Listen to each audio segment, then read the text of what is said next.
Hi. Payment of Wage Act.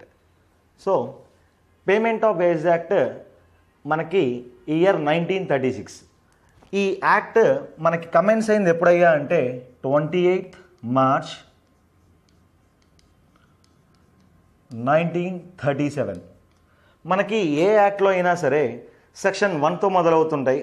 Section 1 always ఏం చెప్తుంటుందంటే short title of the act, commencement of the act, scope of the act. మనకి ఈ act title వచ్చేసరికి payment of wages act 1936. మనకి ఈ act ఎప్పుడు commence అయిందయ్యా అంటే 28 March 1937న commence అయింది. ఎంతవరకు ఎక్స్టెండ్ అయిందంటే స్కోప్ ఆఫ్ ద యాక్ట్ అంటారు. ఈ స్కోప్ ఆఫ్ ద యాక్ట్ వచ్చేసరికి entire India, so whole India అంటారు సార్. హోల్ ఇండియా మొత్తం కూడా ఈ యాక్ట్ ఉందంట. మెయిన్గా ఈ యాక్ట్ తీసుకురావడానికి గల ఉద్దేశం ఏంటంటే పేమెంట్ ఆఫ్ వేజెస్ యాక్ట్. దాని పేరులోనే ఉంది పేమెంట్ ఆఫ్ వేజెస్. పాస్ట్ డేస్లో ఎంప్లాయర్ అనేవాడు ఎంప్లాయీ అనే వాళ్ళకి ప్రాపర్గా జీతాలు ఇచ్చేవాడు కాదు. సో శాలరీ కావచ్చు, వేజెస్ కావచ్చు, అతనికి ఇవ్వాల్సిన రెమ్యూనరేషన్స్ కావచ్చు, ఏమైనా కావచ్చు, టైంకి ఇచ్చేవాళ్ళు కాదనమాట. దాంతోపాటుగా ఎంప్లాయర్ ఎంప్లాయీ దగ్గర అన్ఆథరైజ్ డిడక్షన్స్ చేసేవాళ్ళు. అన్ఆథరైజ్ డిడక్షన్స్ అంటే ఏంటి?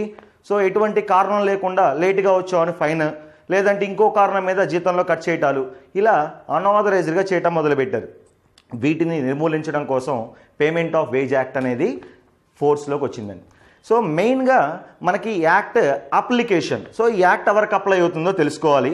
సో ఈ యాక్ట్ ఎవరికి అప్లై అవుతుందంటే the main things is application of the act. Application of the act 1 for every factories. So factories మొత్తానికి కూడా ఈ యాక్ట్ అప్లై అవుతుంది. దీంతో పాటుగా ఫ్యాక్టరీస్తో పాటుగా మనకి యాక్ట్ రైల్వే అడ్మినిస్ట్రేషన్ ద్వారా ఎంప్లాయ్ చేయబడిన రైల్వే వాళ్ళందరికీ కూడా యాక్ట్ అప్లై అవుతుంది. So simply railways. And next దీంతో పాటుగా ఇండస్ట్రియల్ ఎస్టాబ్లిష్మెంట్, అదర్ ఎస్టాబ్లిష్మెంట్ వాళ్ళకు కూడా అప్లై అవుతుందంట. సో దీని గురించి కొంచెం డిస్కస్ చేయాలి. Industrial establishment and other establishment.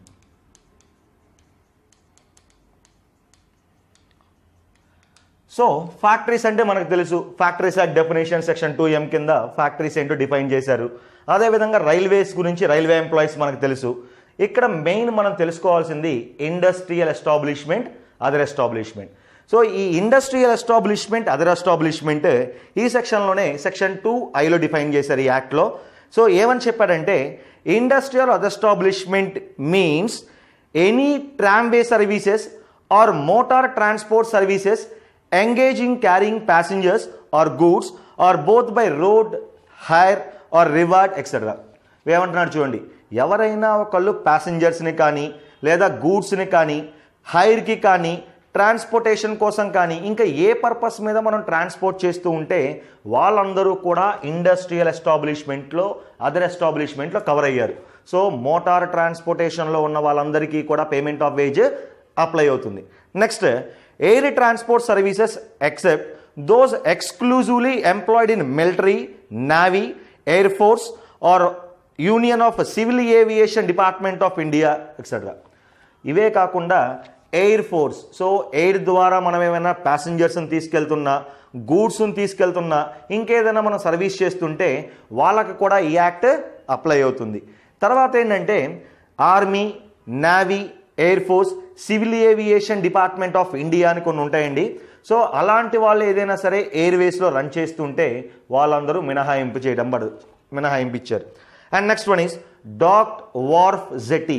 So పడవల్లో మనం లోడింగ్లు అన్లోడింగ్లు చేస్తున్నా వాళ్ళకు కూడా ఈ యాక్ట్ అప్లై అవుతుంది. And next mines, quarries, oil fields. So mines గనులు కానీ లేదంటే కనుక క్వారీస్, సో పెద్ద పెద్ద స్టోన్స్ మనం బ్రేక్ చేస్తూ ఉంటారు, క్వారీలు అంటూ ఉంటారు. సో వాటికి అప్లై అవుతుంది యాక్ట్. దాంతోపాటుగా ఆయిల్ ఫీల్డ్, సో భూమి నుంచి ఆయిల్ వెలికి తీస్తూ ఉంటారు కదా, సో దానికి కూడా ఈ యాక్ట్ అప్లై అవుతుంది. Next plantation. సో ప్లానిటేషన్స్ అంటే ఏంటి? టీ, కాఫీ, రబ్బర్, చింకోనా ఇలాంటి తోటలు ఏమన్నా వర్క్ చేస్తున్నా అక్కడున్న ఎంప్లాయీస్ కూడా ఈ యాక్ట్ అప్లై అవుతుంది sir. And next one is workshop or other establishment in which any articles are produced or adopt any manufacturing with a view to use, transport or sale. So ఏదైనా workshop conduct చేస్తూ ఆ వర్క్షాప్లో ఏదైనా సరే వస్తువుల్ని తయారు చేస్తూ manufacturing చేసిన తర్వాత వాటిని అమ్మటం కానీ లేదా యూజ్ చేయడం కోసం కానీ సేల్ చేయడం కోసం కానీ ఏమైనా చేస్తుంటే అలాంటి వర్క్షాప్లో పనిచేసే వాళ్ళందరికీ కూడా the payment of wages act apply అవుతుంది. And next establishment in which work relating to the construction, development, maintenance of buildings, roads, canals, bridges or relating to the operation connection with the navigation, irrigation, supply of water or generation, transmission, distribution of electricity etc. So ఏదైనా కన్స్ట్రక్షన్లో కానీ reconstruction జరిగిన, roads వేసిన, so canal construction జరిగిన, irrigation, so water supply లేదా electricity distribution, electricity generation, ఇలాంటి వాళ్ళకు కూడా అక్కడ పనిచేసే ఎంప్లాయీస్ అందరికి కూడా ఈ యాక్ట్ అప్లై అవుతుంది. సో దీంతో పాటుగా ఇంకా ఏమైనా యాడ్ చేయాలి అంటే గవర్నమెంట్ అఫీషియల్ గెజెట్ ద్వారా ఏ సంస్థలైనా సరే అప్లై అవుతుంటే వాళ్ళకు కూడా ఈ యాక్ట్ గవర్నమెంట్ అప్లై చేయొచ్చు. సో ఒక్కసారి చూడండి, మళ్ళీ అప్లికేషన్ ఆఫ్ ద యాక్ట్లో మనం ఎవరెవరికి అప్లై అవుతుంది? ఫ్యాక్టరీస్కి అప్లై అవుతుంది, రైల్వేస్కి అప్లై అవుతుంది, ఇండస్ట్రియల్ ఎస్టాబ్లిష్మెంట్, అదర్ ఎస్టాబ్లిష్మెంట్ వాళ్ళకు కూడా ఈ యాక్ట్ అప్లై అవుతుంది. దీంతో పాటుగా ఇంకా ఎవరైనా స్టేట్ గవర్నమెంట్ కానీ ఆర్ సెంట్రల్ గవర్నమెంట్ కానీ 3 months ప్రయర్ నోటీస్ ఇచ్చి వాళ్ళకు కూడా ఈ యాక్ట్ అప్లై చేయొచ్చు. So for example circus industry ఉంది, సో సర్కస్ ఇండస్ట్రీ వాళ్ళకు కూడా ఈ యాక్ట్ అప్లై కావాలి అనుకోండి, గవర్నమెంట్ 3 months ప్రయర్ నోటీస్ ఇస్తుందంట. వాళ్ళకి ఇచ్చి 3 months వరకు టైం ఇస్తుంది సార్. అఫీషియల్ గెజెట్లో పలానా ఇండస్ట్రీకి అప్లై అవుతుందని చెప్తారు. ఈలోపు ఆ 3 months ఆ ఇండస్ట్రీ వాళ్ళు వచ్చి గవర్నమెంట్ని కన్సల్ట్ అవుతారు. అయ్యి సార్ నాకు ఈ క్వైరీ ఉంది, నాకు ఈ ప్రాబ్లం ఉంది అని వాళ్ళు డిస్కస్ చేస్తే ఇన్ కేస్ అది జెన్యూన్ అనిపిస్తే గవర్నమెంట్ తను ఇచ్చిన నోటిఫికేషన్ విత్డ్రా చేసుకుంటారు. లేదు అనుకోండి 3 months తర్వాత దాన్ని సెకండ్ నోటిఫికేషన్తో దాన్ని అప్లై చేస్తున్నట్లుగా అఫీషియల్ గెజెట్ ద్వారా దాన్ని ఇంట్రడ్యూస్ చేయడం జరుగుతుంది. సో ఈ విధంగా మనకి ఈ 4 points application of the act. Sir ఈ యాక్ట్ అప్లై అవుతుంటే ఈ ఎంప్లాయీస్కి ఏమవుతుంది సార్? వచ్చేదేంటి? ఏం లేదండి, ఎవరికైతే ఈ యాక్ట్ అప్లై అవుతుందో అక్కడున్న ఎంప్లాయీస్ అందరికీ ప్రాపర్ టైం. సో మనం ఫస్ట్లోనే చెప్పాం, పేమెంట్ ఆఫ్ వేజ్ స్టార్ట్ చేసింది దేనికోసం? ప్రాపర్గా ఎంప్లాయీస్కి జీతాలు ఇవ్వడం కోసం, అన్ఆథరైజ్డ్గా ఎంప్లాయీకి ఎలాంటి డిరెక్షన్స్ చేయకుండా ఉండడం కోసం చేశాడు. కాబట్టి ఈ యాక్ట్ ఎవరికైతే అప్లై అవుతుందో అక్కడ ఉన్న ఎంప్లాయీస్కి ప్రాపర్గా జీతాలు పే చేయాలి. అదేవిధంగా అన్ఆథరైజ్డ్గా ఎటువంటి డిరెక్షన్స్ చేయకూడదు. అప్లికేషన్ ఆఫ్ ద యాక్ట్ తర్వాత మనం ఆల్రెడీ ఫస్ట్లో ఏం చెప్పుకున్నాం, the payment of wages act మొదలైన కారణమే 2 reasons. ఒకటి ప్రాపర్గా పేమెంట్ చేయాలని, రెండోది అన్ఆథరైజ్డ్ డిడక్షన్స్ చేయకుండా చూడటం కోసం. సో ఇప్పుడు మనం ఏం చేస్తున్నారు చూడండి సార్, దాంట్లో ఫస్ట్ స్టెప్ అయిన పేమెంట్ ఆఫ్ వేజెస్ గురించి కొన్ని రూల్స్ అంట. మన యాక్ట్లో ఈ రూల్స్ అన్ని సెక్షన్ 3, సెక్షన్ 4, సెక్షన్ 5, సెక్షన్ 6లో డివైడ్ చేయడం జరిగింది. So first section number 3. Section number 3 ఏం చెప్తుంది? Responsibility for payment of wages అంట. So who is responsible for payment of wage? So ఎవరండి రెస్పాన్సిబుల్ తీసుకునేది? పేమెంట్ ఆఫ్ వేజెస్కి ఎవరు రెస్పాన్సిబుల్ తీసుకుంటారు? ఎంప్లాయర్ తీసుకుంటాడు. సో ఎవరైతే ఎంప్లాయర్ ఉంటాడో ఆర్గనైజేషన్లో వాడు ఈ పేమెంట్ ఆఫ్ వేజ్కి రెస్పాన్సిబుల్ అని చెప్తున్నాడు. అదే ఫ్యాక్టరీ అనుకోండి, ఓనర్ లేకపోతే మేనేజర్ అనే పేరుతో ఎవరైనా అపాయింట్ చేస్తూ ఉంటారు కదా, ఆ మేనేజర్. లేదంటే industrial establishment who has ultimate control over affairs of such establishment. So ఆ ఎస్టాబ్లిష్మెంట్లో ఎవరికైతే అల్టిమేట్ కంట్రోల్ ఉంటుందో వాడే యజమాని కింద భావిస్తాడు. ఆ యజమానే ఈ పేమెంట్ ఆఫ్ వేజెస్కి రెస్పాన్సిబుల్ వాడే ఇవ్వాలన్నమాట. అండ్ నెక్స్ట్ సెక్షన్ 4 ఏం చెప్తుంది? Fixation of wage periods. Wage period అంటే ఎంత పీరియడ్కి నాకు జీతం ఇస్తా. సో ఫర్ ఎగ్జాంపుల్ కొన్నిసార్లు ఒకరోజు జీతం తీసుకుంటూ ఉంటారు, లేదా వారం జీతం తీసుకుంటూ ఉంటారు, లేదా నెల, లేదా 3 నెలలు. ఇక్కడ ఏం చెప్తున్నాడు చూద్దాం first. So fixation of wage period ఎవరు ఫిక్స్ చేయాలయ్యా అంటే సెక్షన్ 3లో ఎవరైతే responsible for payment of wages ఉన్నాడో దట్ ఈజ్ ఎంప్లాయర్. సో ఎంప్లాయరే ఇక్కడ కూడా ఫిక్స్ చేయాలంట. సో ఈ ఎంప్లాయర్ అనేవాడు ఏం ఫిక్స్ చేయాలి సార్ అంటే wage period shall not exceed 1 month period అంటున్నాడు. సో 1 నెల రోజుల కంటే ఎక్కువ వేజ్ పీరియడ్ సెక్షన్ 3లో చెప్పబడిన ఎంప్లాయర్ అనేవాడు ఫిక్స్ చేయడానికి వీల్లేదు. సో అంటే అర్థం ఏంటి? వేజ్ పీరియడ్ అనేది నెల కంటే తక్కువ ఉండాలి. సార్ నేను ఒక రోజు ఫిక్స్ చేయొచ్చా వేజ్ పీరియడ్? పెట్టుకో. ఒకవేళ నేను 1 వీక్ ఫిక్స్ చేసుకోవచ్చా? పెట్టుకోవచ్చు. సో 15 రోజులు okay, 1 month okay, sir 2 months కుదరదు. సో ఇక్కడ సెక్షన్ ప్రకారం ఏం చెప్తున్నాడంటే వేజ్ పీరియడ్ అనేది ఎంతవరకు ఉండాలయ్యా అంటే నెల రోజుల కంటే తక్కువై ఉండాలి లేదా నెల రోజులు అయి ఉండాలి. అంతకుమించి ఎక్కువ వేజ్ పీరియడ్ ఫిక్స్ చేయకూడదు. ఈ ఫిక్సేషన్ ఎవరు చేస్తారండి? సెక్షన్ 3లో చెప్పబడినట్లుగా ఎవరైతే responsible for payment of wage ఎవరైతే ఉన్నారో, ఇందా మనం చెప్పుకుంది ఎవరిని? ఎంప్లాయర్. అదే ఫ్యాక్టరీ అయితే manager. So industrial establishment, other establishment అయితే who has ultimate control over affairs of that establishment, వాడే ఈ ఫిక్సేషన్ ఆఫ్ వేజ్ పీరియడ్ ఇంత అని కూడా ఫిక్స్ చేస్తూ ఉంటాడు. నెక్స్ట్ వచ్చేసరికి one of the important section 5 time of payment of wages. Sir జీతాలు సక్రమంగా ఇవ్వాలి అన్నారు, సరే ఇస్తా, కానీ ఈ నెల జీతం 3 నెలల తర్వాత ఇస్తా, కుదిరిద్దా? కుదరదు. సో అలాంటి వాళ్ళందరినీ నిర్మూలించడం కోసమే ఈ చట్టంలో ఈ సెక్షన్ పెడతాం జరిగింది.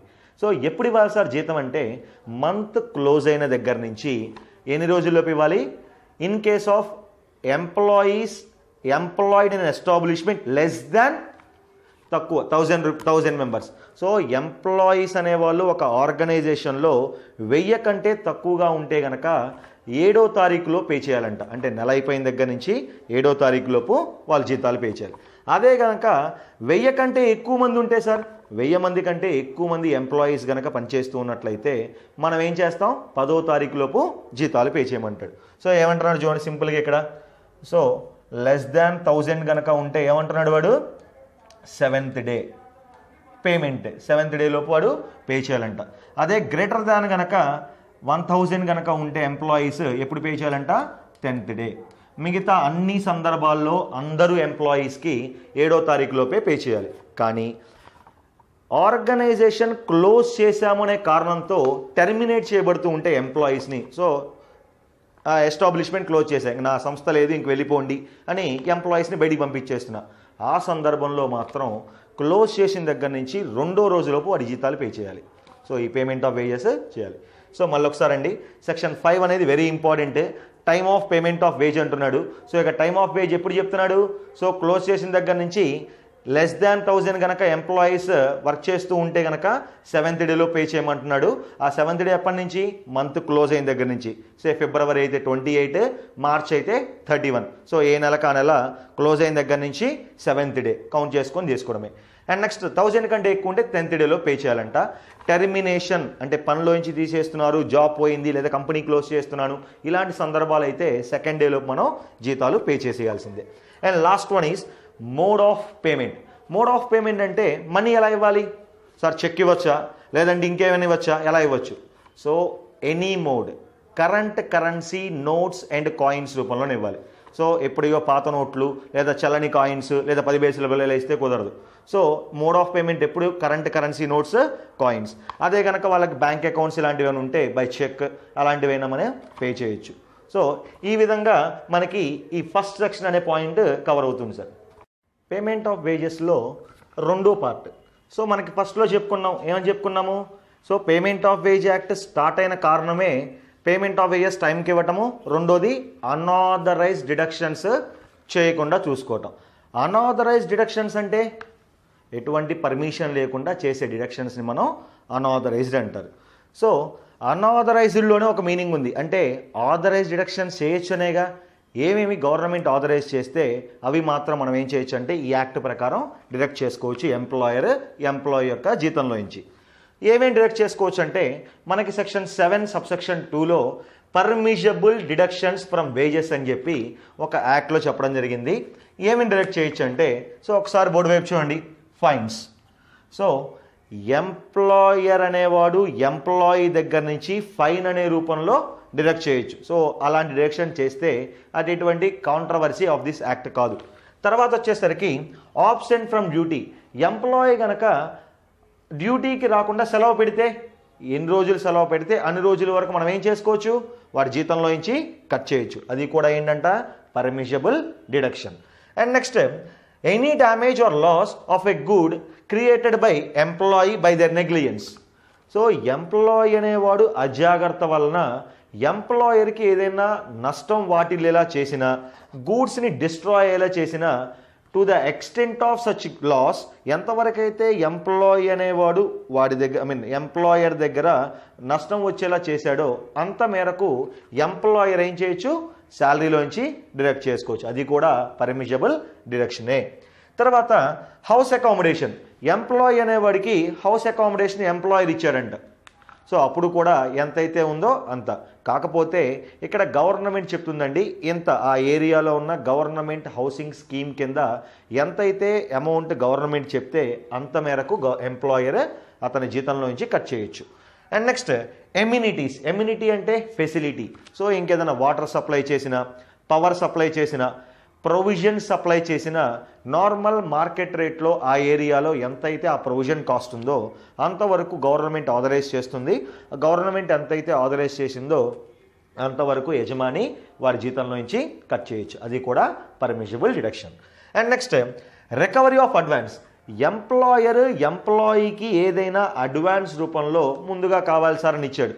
సో అలా ఇచ్చినప్పుడు కనుక ఉంటే అలాంటి వాటిని విత్ ఇంట్రెస్ట్ మనం ఏం చేసుకోవచ్చు, శాలరీలో నుంచి కట్ చేయొచ్చు. తర్వాత చూడండి recovery of loans or loans for house construction, ఏదైనా మనం లోన్ ఇచ్చినా, లోన్ తీసుకున్నా, తర్వాత ఇల్లు కట్టుకోవడం కోసం లోన్ కావాలని చెప్పి ఎంప్లాయర్ దగ్గర ముందుగా లోన్ డబ్బులు ఏమైనా తీసుకున్నట్లయితే కనుక దాన్ని కూడా ఎంప్లాయర్ ఏం చేయొచ్చు, డిడక్ట్ చేసుకోవచ్చు. అది కూడా పర్మిషబులే. దాని తర్వాత చూడండి any income tax paid, employee తరపున ఎంప్లాయర్ ఏదైనా ఇన్కమ్ ట్యాక్స్ పే చేస్తే ఆ ఇన్కమ్ ట్యాక్స్ కూడా మనం ఏం చేయొచ్చు, డిడక్ట్ చేసుకోవచ్చు వాళ్ళ శాలరీలో నుంచి.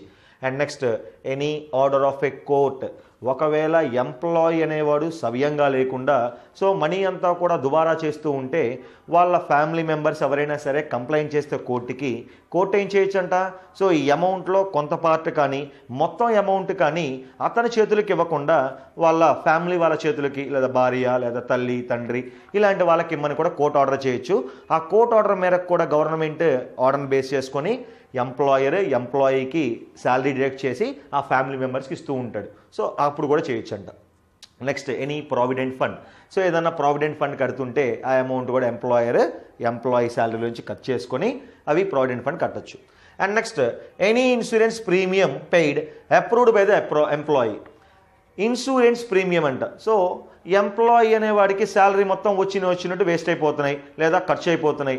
అలా ఖర్చు అయిపోకుండా ఎంతో కొంత సేవ్ చేద్దామనే ఉద్దేశంతో కొన్నిసార్లు ఏం చేస్తాడంటే ఎంప్లాయీయే ఒక అప్లికేషన్ ద్వారా ఎంప్లాయీని రిక్వెస్ట్ చేస్తాడు. ఏమని, సార్ నా తరపున మీరే పే చేయండి అంటాడు. అలాంటి సందర్భంలో రిటర్న్ ఆథరైజేషన్ తీసుకొని ఎంప్లాయీకి సంబంధించిన ఇన్సూరెన్స్ ప్రీమియం అమౌంట్ కడతాం జరుగుతుంది. అప్పుడు ఏం చేస్తారంటే వాడు ఎంప్లాయీ శాలరీలోంచి కట్ చేసి ఆ డబ్బులన్నీ ఇన్సూరెన్స్ ప్రీమియం కడుతూ ఉంటారు. And next any fees paid to the union or trade unions on behalf of employee for their benefits or welfares, employee అనే వాళ్ళకి ట్రేడ్ యూనియన్స్ కూడా కొన్ని ఉంటాయండి. అలాంటి ట్రేడ్ యూనియన్స్ ఎంప్లాయీ వెల్ఫేర్ కోసం ప్రతి సంవత్సరం కొంత యాన్యువల్ ఫీజ్ అని లేదా ట్రేడ్ వెల్ఫేర్ ఫీజు ఇట్లాంటి చాలా కలెక్ట్ చేస్తూ ఉంటారు. అలాంటి ఫీజెస్ ఏమైనా ఉంటే అవి కూడా ఎంప్లాయీ శాలరీలో కట్ చేసుకొని ఆ యూనియన్ ఫీజులు చెల్లించవచ్చు. అది కూడా పర్మిషబుల్ డిడక్షనే. ఇంకా రైల్వే ఎంప్లాయీస్ అయితే కౌంటర్ఫిట్ కాయిన్స్ అంటే చల్లని నాణ్యాలు, చల్లని నోట్లు కనుక వస్తే ఎవరైతే క్యాష్ కౌంటర్లో ఉన్నాడో ఆ రైల్వే అతనే రెస్పాన్సిబుల్ అండి.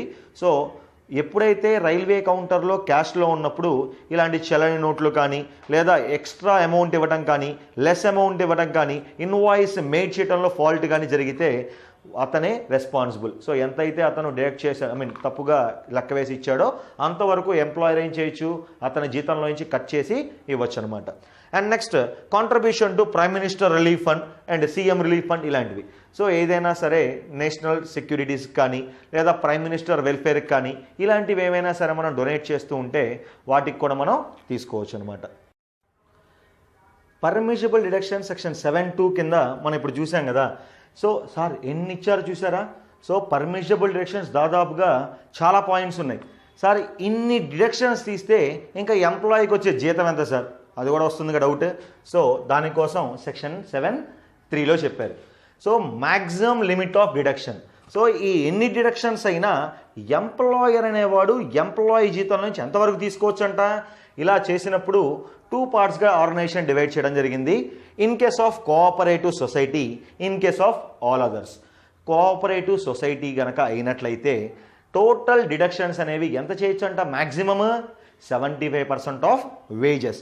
అంటే వాడి జీతం టోటల్గా ఉన్న టోటల్ వేజెస్లో 100%లో 75% వరకు మనం ఏం చేయొచ్చు, డిడక్ట్ చేసుకోవచ్చు. అదే కనుక అదర్ దాన్ కోఆపరేటివ్ సొసైటీస్ అయితే ఎంత వేజెస్ మనం డిడక్ట్ చేయొచ్చు అంటే మ్యాక్సిమం 50. సో ఎంప్లాయీ శాలరీలో employer even though it is a permissible deduction అయినప్పటికీ కూడా ఎంతవరకు డిడక్ట్ చేయొచ్చు, 50% వరకు మాత్రమే చేయగలడు. రిమైనింగ్ మొత్తం ఏం చేయాలి, ఎట్టి పరిస్థితుల్లో వాడికి క్యాష్ రూపంలోనే పే చేయాలి. సార్ మరి క్యాష్ రూపంలో పే చేసినా ఇంకా చాలా కటింగ్లు ఉన్నాయి కదా సార్ అంటే ఓ పని చేయండి. సో ఎంప్లాయర్ 50% కండిషన్ సాటిస్ఫై చేయాలి 7(3). సో 50% జీతం ఇచ్చేయాలి సార్. ఇన్ కేస్ ఏమైనా అవసరమైతే విడిగా అతని దగ్గర ఇచ్చిన తర్వాత క్యాష్ రూపంలో తీసుకోవచ్చు. అంతేకాని అకార్డింగ్ టు 7(3) కింద వాడు 50% కంటే ఎక్కువ డిడక్ట్ చేస్తే ఈ యాక్ట్ని కాంట్రవర్స్ చేసినట్టు సార్. ఈ యాక్ట్ని కాంట్రవర్స్ చేస్తే according to the law punishment ఎంతైతే ఉంటుందో ఆ ఎంప్లాయర్కి ఆ పనిష్మెంట్ పడటం జరుగుతుంది. పర్మిషబుల్ డిడక్షన్స్లో మనం ఇందాక చూసాం కొన్ని. సో మనకి ఫైన్ అని, ఆబ్సెంట్ ఫ్రమ్ డ్యూటీ అని ఇలా ఇచ్చారు కదా. సో ఈ యాక్ట్లో దీని గురించి ఇంకొంచెం ఎక్స్ట్రా కూడా చెప్పారండి. అది సెక్షన్ 8 ఫైన్స్ గురించి డిస్కస్ చేశారు. సెక్షన్ 9 ఏమో ఆబ్సెంట్ ఫ్రమ్ డ్యూటీ, సెక్షన్ 10 ఏమో damage or loss caused by employee, section 11 ఏమో సర్వీసెస్ రెండర్, సెక్షన్ 12 ఏమో recovery of advances, section 13 maintenance of registers. So మనకి సెక్షన్ 3తో మొదలయ్యి సెక్షన్ 13A ఈ పేమెంట్ ఆఫ్ వేజెస్ యాక్ట్ మొత్తం అవుతుంది. దీంట్లో మొట్టమొదటిగా సెక్షన్ 8 కనుక చూసినట్లయితే ఫైన్స్. సో ఈ ఫైన్స్లో ఏం చెప్పారంటే కొన్ని కండిషన్స్ చెప్పాడు. ఈ కండిషన్స్ మొత్తం కూడా మనం జాగ్రత్తగా అప్లై చేసుకోవాలి. ఫైన్ అనేది ఎలా వసూలు చేయాలి, ఎప్పుడు వసూలు చేయాలి, ఇలాంటివన్నీ సెక్షన్ 8లో చెప్పారంట. ఫైన్ అనేది ఎప్పుడూ కూడా ప్రయర్గా ఇంటిమేట్ చేయబడిన విషయం మీద మాత్రమే ఫైన్ వసూలు చేయాలి. ఎగ్జాంపుల్, సో మన స్కూల్లో చూసుంటారు, సో ఈ టైం కంటే లేట్గా వస్తే 10 రూపీస్ ఫైన్ కట్టాలని ఇలా చెప్తూ ఉంటారు కదా.